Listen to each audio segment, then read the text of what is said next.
beautiful, man. That's tasty. Thank you.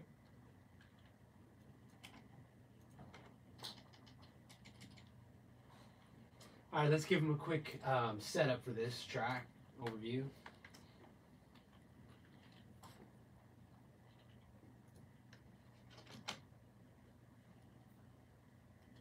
Alrighty, we are rolling. 3:30. All right, let's play a real traditional slow blues, an interesting key of E flat. I just like playing an E flat, a good key to playing if you're unfamiliar with playing it. Forces you to play some interesting places on the neck. So this is a very traditional straight 12-bar slow blues in E. Really emphasize as much feeling as I can. Dig in. Hang on, I'm gonna go. Josh, let's do that one more time. I need to fix your mic real quick.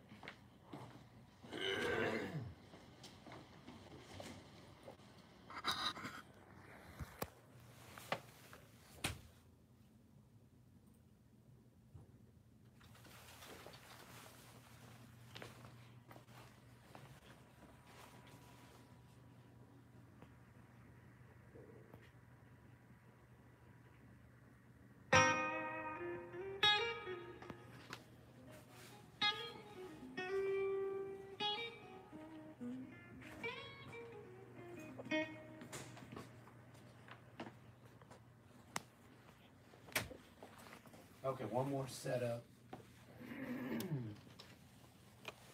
Whenever you're ready. Okay. Rolling? Rolling. All right, let's play some slow blues. We're going to do this in the key of E flat, which is an interesting key to play in, especially good if you don't play there very often because it forces you into some new spots on the neck and to play things in a different way. So I love playing in E flat. We're going to really focus hard on wringing out the feeling in this solo, saying what you need to say as simply as you can to get your point across. So dig in and enjoy the slow blues in E flat. Beauty. And let's break it down nice and slow. Take your time here. And we're rolling. 5:30. All right, so let's talk about what I just played on this slow blues. Obviously, I started this with 4:45. Let's do that again. Yeah, good. Yeah. Alrighty, we're rolling it. 5:50 is the All right, let's breakdown. talk about what I just played on this slow blues. So E flat puts you in some interesting places, and you can obviously see my goal from the beginning of this solo was to really say what I needed to say in the most direct way possible. So I did a little pickup to the solo, something B.B. King would play. It was like 1, 2, 3, something like that, almost like B.B. would play.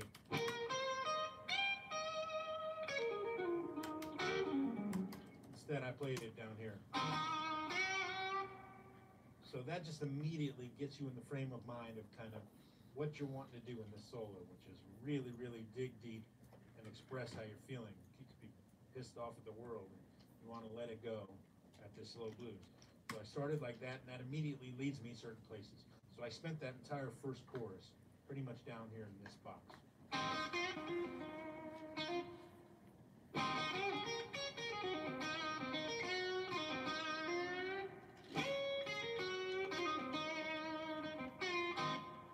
I did a lot of that for the 4 chord, resolving to that little double stop trill.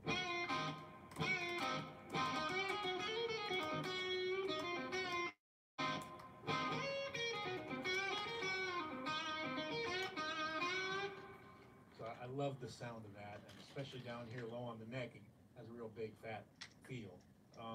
So then, from there, I kind of started to embellish on the blues. I worked my way up the fretboard. I mean,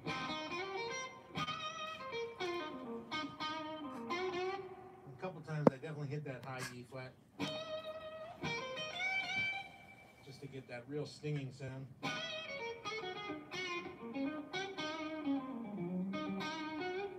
I'll let off a couple double stops here.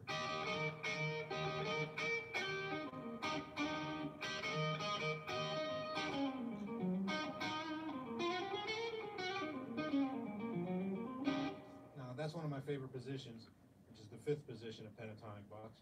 You can play this double stop. You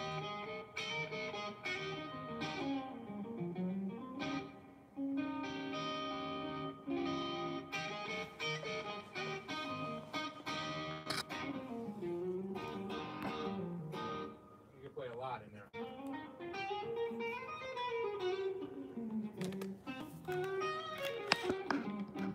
And then eventually I really started building up, you know, the pressure. It's almost like you want it to feel like a teapot that's boiling and getting ready to blow. And when it blows, you want to be really reaching, you know, the pinnacle of what you're trying to say. So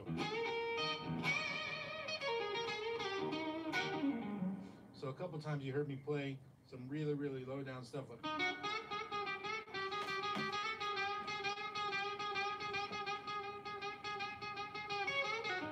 and that's a really cool technique where you're pretty much playing the same note,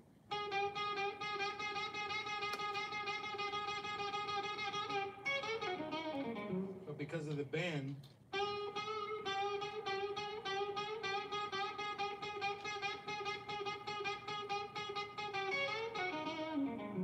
it really adds a lot of inflection to what you're doing. And that's a Buddy Guy thing for sure.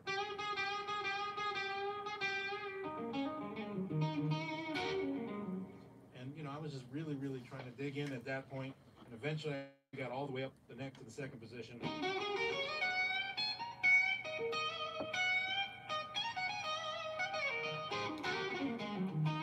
But you can see how freely I'm moving from position to position. If I'm starting here, I'll work all the way down. 150 was the last one. Yeah.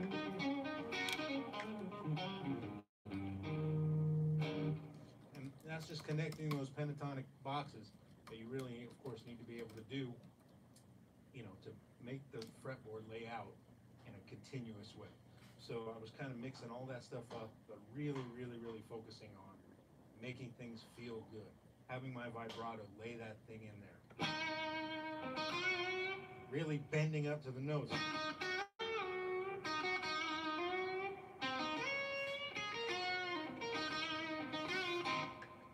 That's the key on a slow blues like that. It's not about showing off.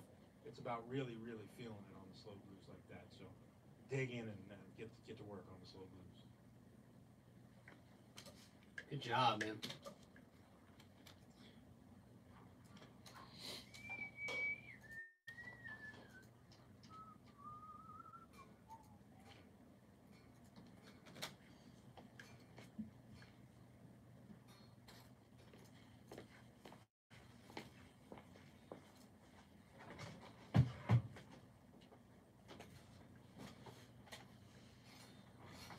Okay. What's next?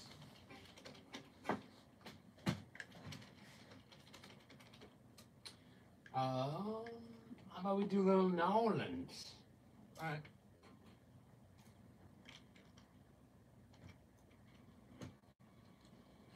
Are we calling it New Orleans? Yeah, just call it NOLA, B flat. Nola E flat. Nola E B. NOLA, B flat. B B. There you go. Let's do it. C20.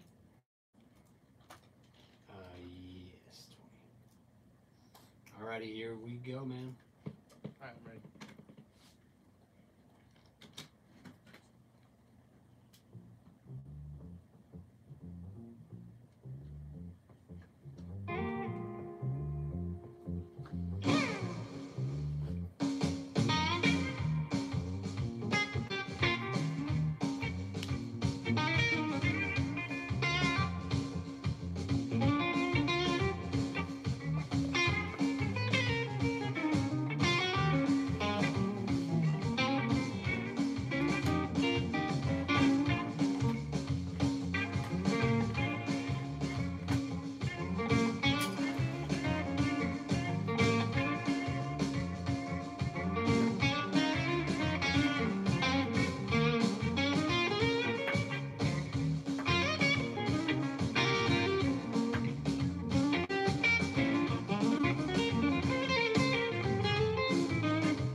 Oh yeah.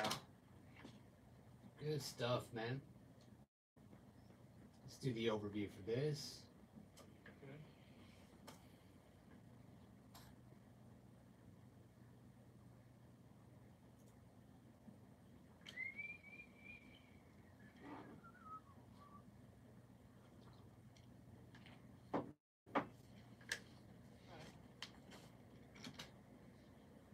I'm getting a data error. It says redundancy cyclic check. Hang on a second. Alrighty, we're rolling for the overview, man. Can you guys handle that? 340. All right, let's play a New Orleans second line style groove in the key of B flat. Now, the key to any syncopated groove like this is to really move in and out around the beat so that your licks kind of, I think of them as hanging off the syncopated beats. So when a groove is bump, bump, bump, dun, dun, ba-da-da, bump, ba-da-da, ba-dum, bump, bump, bump, bump. To me, I see it as like these V's, and the licks fill in the gaps and the valleys in there in between the syncopated groove. So you're really trying to move in and out. So I'm going to focus on kind of playing inside the groove and, you know, obviously making it feel good. So here's a New Orleans second line style groove in B flat. Nice job. Okay, let's break it down.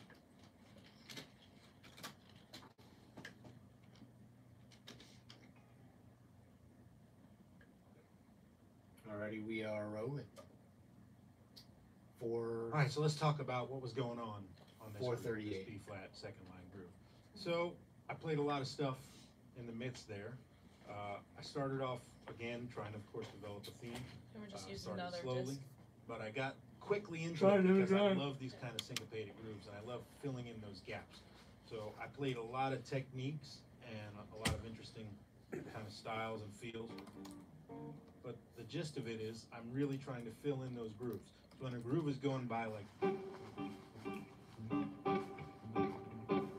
I'm hearing.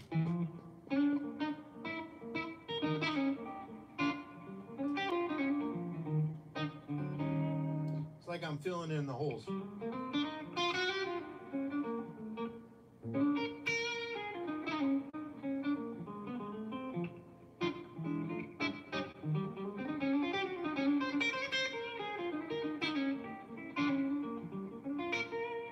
So basically I'm hearing those gaps in between the syncopated drum groove and I'm filling them in.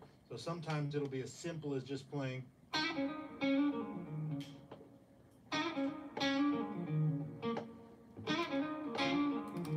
Like that really starts to fill in that groove. You can feel the groove of the song just from me playing that lick. 3, 3, 4.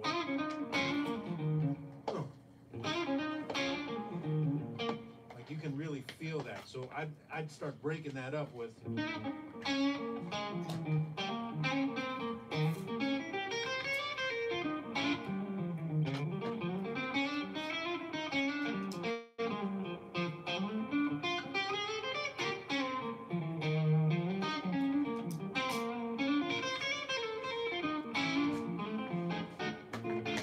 So that's some cool stuff in there.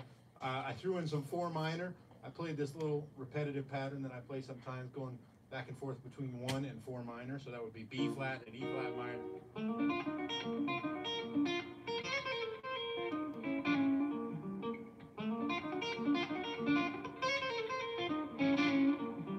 So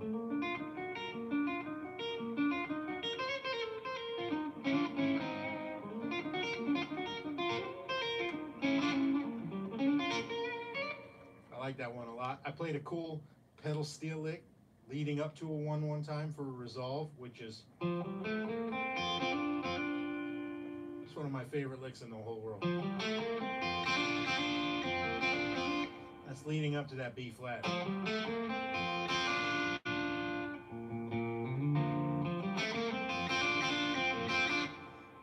So I kind of played coming back down from the 5.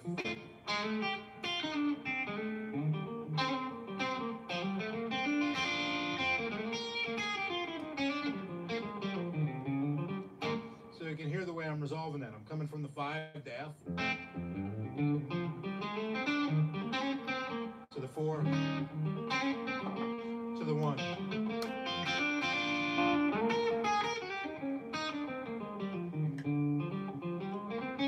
I also played some melodic minor over the one. So in B flat, I was playing F melodic minor.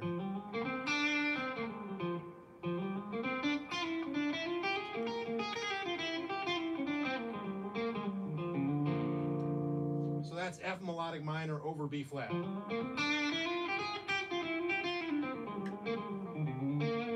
I also played one of my favorite licks that highlights the flat 5, which would in B flat be E. It went like this.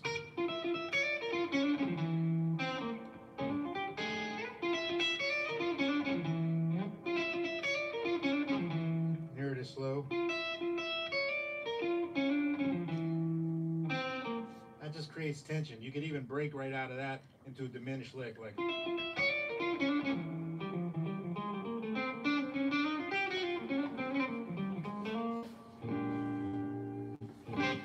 Did a lot of stuff like that. And then I played another one of my little favorite pet licks, which is a hybrid pick repetitive lick up here in the BB box.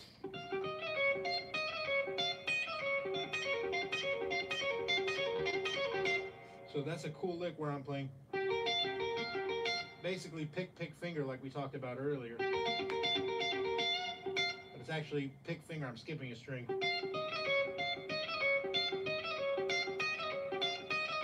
And I'm swinging and trilling. This guy's gonna be a rock star on TrueFire, man. This course is gonna destroy. Oh, definitely. So I played a lot of little stuff like that, all built in. And I tried to highlight the changes. One time I moved up to the F. You know, they've been asking for it. It's like right up the alley of anybody, really. People are already asking if they can order it. I'm really just trying to fill in the blanks and make it all feel good. One of those inside like that unit, you know? young gun A lot of dudes stuff that going on in there.